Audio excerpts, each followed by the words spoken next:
தளபதியோட கடைசி டான்ஸ், அதாவது ஜனநாயகன் படம் வந்து ரிலீஸ் ஆக போகுது. அதுக்கு முன்னாடி ஆடியோ லான்ச் எப்ப நடக்க போகுதுன்னு நிறைய கேள்விகள் இருந்துச்சு, நிறைய விமர்சனங்கள் இருந்துச்சு, எங்க நடக்க போகுதுன்னு சொல்லிட்டு. அதை பத்தி நிறைய விஷயங்கள், நிறைய அப்டேட்ஸோட வந்திருக்கேன். சோ ஜனநாயகனை பத்தி பார்த்தோம் அப்படின்னா, செப்டம்பர் 2024 ஒரு அனௌன்ஸ்மெண்ட் ஒன்று வருது. ஹெச் வினோத் வந்து விஜய் கூட சேர்ந்து படம் பண்ண போறாரு அப்படின்னு. ஆனா அதுக்கு முன்னாடி ஹெச் வினோத் கமல்ஹாசன் அவர்களை வச்சு ஒரு படம் பண்ண போறான்ற ஒரு விமர்சனம் வருது. அதை அக்செப்ட் பண்ணிக்கிற நேரத்துல கடைசியில வந்துட்டு இல்ல கைவிட்டாங்கன்னு சொல்லும்போது தளபதி விஜய் அவர்கள் கூட ஹெச் வினோத் சேர்றாரு. இதுதான் தளபதி அவர்களுக்கு கடைசி படமா இருக்க போகுது அப்படிங்கிற ஒரு நியூஸ் வருது.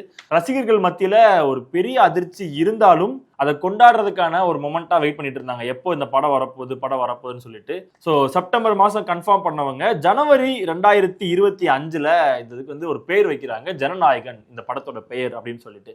அதற்கப்புறம் ஷூட்டிங்லாம் போயிட்டு இருக்கு, நிறைய இது வந்துட்டு இருக்கும் போது இந்த படம் பகவத் கேசரியின் ரீமேக் அப்படின்ற மாதிரியான ஒரு விமர்சனங்கள் வருது. நிறைய விமர்சனங்கள் அதை பத்தி வந்திருந்தாலும் பகவத் கேசரி அப்படிங்கிறது ஒரு நல்ல படம் தான். இது எவ்வளவு பேர் பார்த்திருக்கீங்க பகவத் கேசரி அப்படிங்கிறது தெரியல.